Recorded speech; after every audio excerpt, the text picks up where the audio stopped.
I'm Omar Kenyatta Clark, an advocate, overcomer, and hope speaker who's faced life's hardest challenges head on.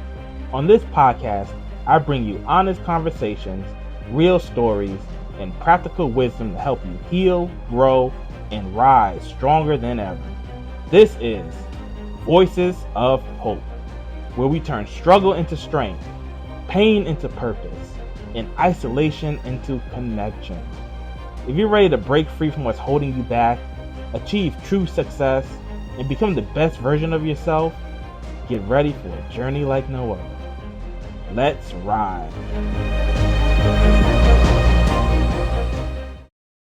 Welcome back to Voices of Hope.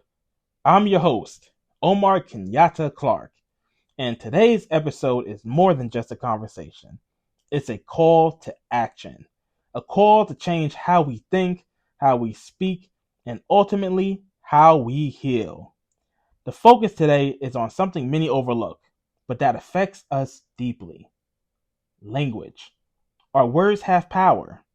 Scripture tells us that God used his word to create the universe, and that life and death are in the power of the tongue.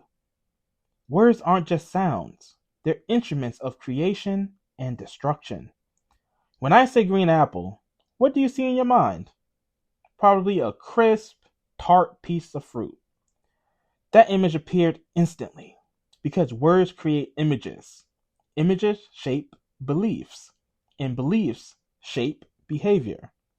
So when we say mental illness, what images come to mind? Be honest. For most people, the imagery is shadowed in stigma. Something scary, unpredictable, even dangerous. Why?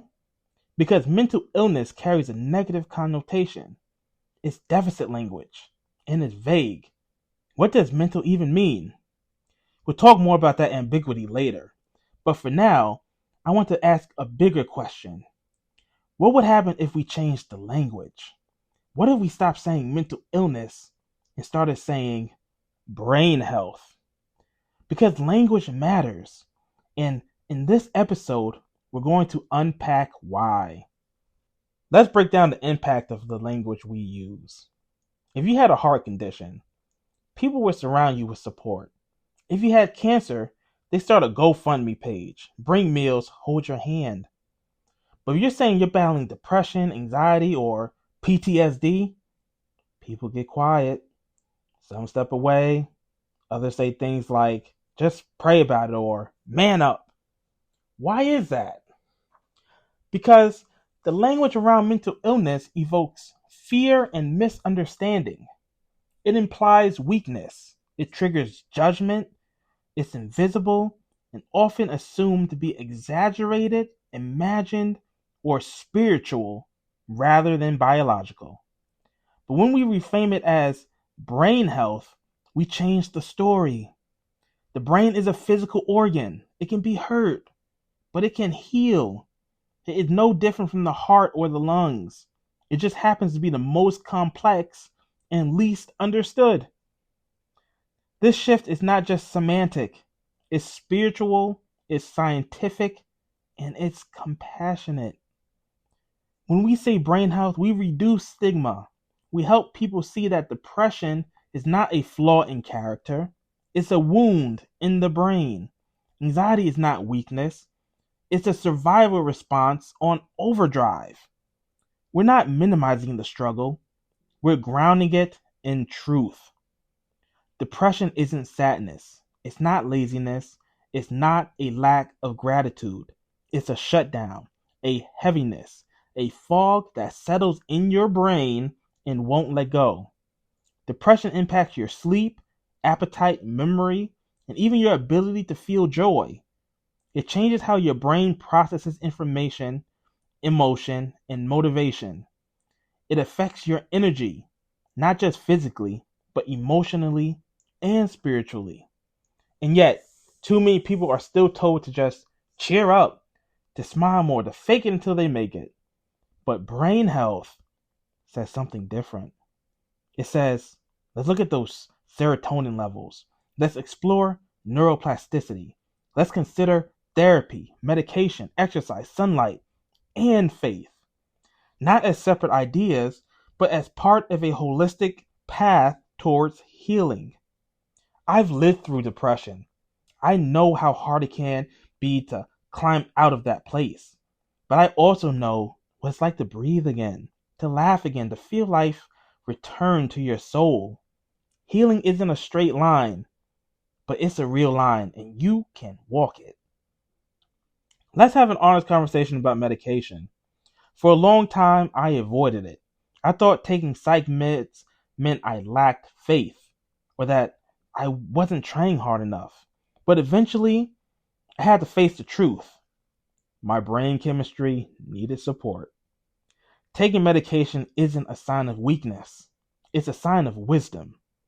You wouldn't deny someone with diabetes their insulin, and you wouldn't tell someone with cancer to just pray it away. So why do we treat brain conditions differently? Medication can stabilize brain function, reduce symptoms, and help create the mental space needed for therapy, reflection, and growth. It's not about becoming dependent. It's about becoming balanced. I still pray, I still meditate, and yes, I take medication, and I'm grateful I do. Let's return to that image of creation.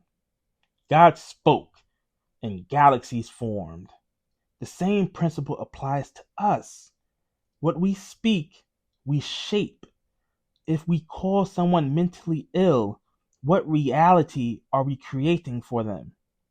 Too often, we're building boxes, labels that shrink people's humanity. When we say someone is working on their brain health, we're building ladders. We're acknowledging their struggle and their strength. Even the term mental health carries baggage. Why? Because the word mental is ambiguous. What is the mind? It's hard to grasp. It's intangible. Let me make it simple. Think of the mind like the iCloud. It's not floating in the sky somewhere. It's just data stored on servers. Similarly, the mind is the data stored in your brain. Your memories, your experiences, your fears, your dreams, all of that is neurons firing in your brain. So if your brain is misfiring, if it's overloaded, injured, or chemically imbalanced, then yes, your mind will feel off. But it's not imaginary. It's not weakness. It's neurological. This is why the phrase brain health is so important. It's concrete. It's strength-based. It's grounded in reality and ripe with possibility. And it has the power to change everything. Let me share a story that shows how powerful this shift can be. I once worked with a high school student who struggled with crippling test anxiety. Every time he sat down for an exam, his mind went blank. No matter how well he studied, he'd freeze and fail. But when we started working together, I didn't treat him like he was mentally ill. I helped him understand his brain. We talked about the biology behind anxiety, the fight or flight response, how the brain reacts to perceived danger, and how we can regulate that response. With that understanding, he stopped thinking something was wrong with him. He stopped calling himself dumb. He started seeing his anxiety as a brain response, not a character flaw. We use cognitive behavioral techniques. We practice breathing exercises. And most importantly, we changed the language he used about himself. Then one day, he walked into my office smiling and said, "Mr. Clark, I did it. I got an A." You could see the pride on his face. You could see the healing. That's the power of reframing. That's the power of brain health. Have you ever wondered why talk therapy works for so many brain-based conditions? The answer is both simple and profound. Your brain is always listening. When you sit down with a therapist, it's not just a conversation. Your brain is actively engaged. It's the only known organ capable of observing and responding to itself. Yes, the subconscious plays a role too, but we'll explore that more when we talk about the Omega principles. Every time you speak, reflect, or gain new insight, neurons in your brain fire in response. That firing is a thought, and with repetition, those firings begin to form new neural pathways. This is the foundation of neuroplasticity, the brain's ability to change itself.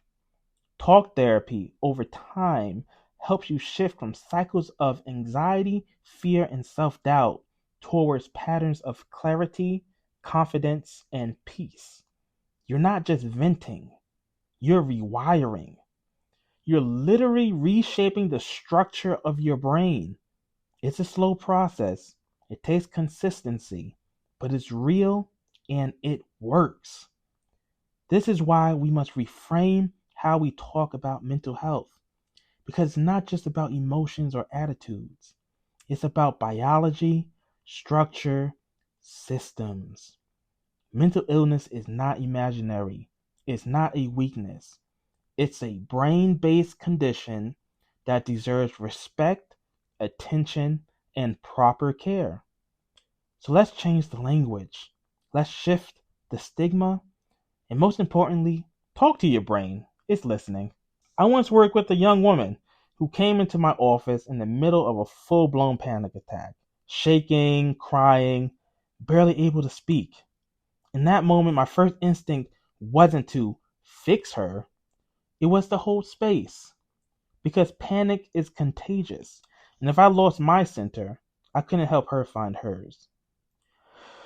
I took a deep breath, lowered my voice, and gently said, "You're hyperventilating, but we can slow this down together." We started with the breath.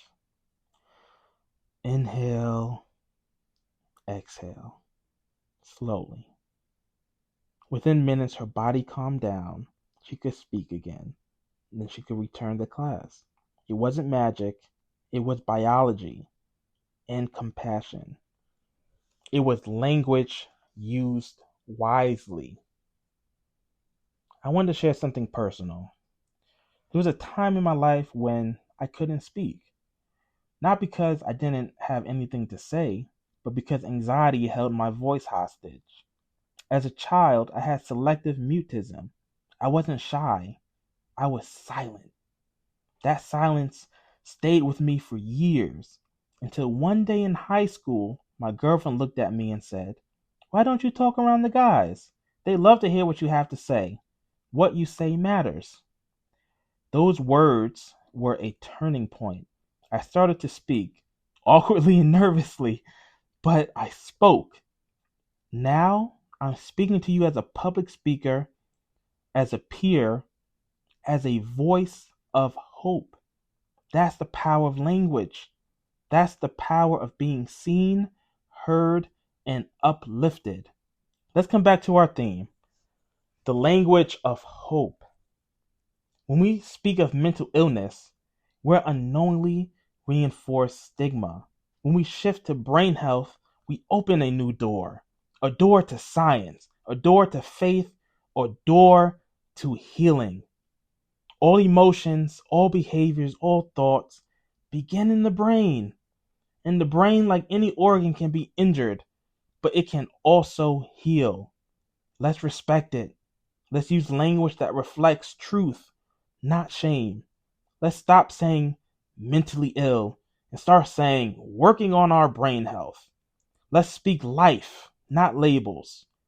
Let's rise. Next week, we'll be diving into a more spiritual topic about how God found me in a psych ward. But if today's episode helped shift your mindset, please share it. If someone in your life needs to hear this message, send it to them. Let's build a new language, a language of hope. This is Omar Kenyatta Clark, and this is Voices of Hope.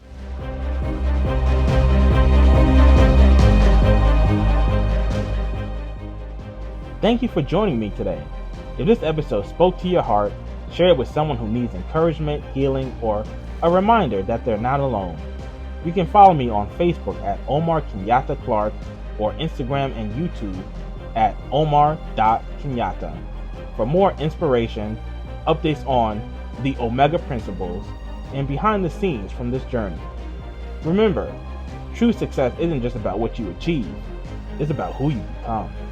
So keep rising, keep healing, and above all, keep walking with purpose. I'm Omar Kenyatta Clark, and this is just the beginning. Until next time, let's rise.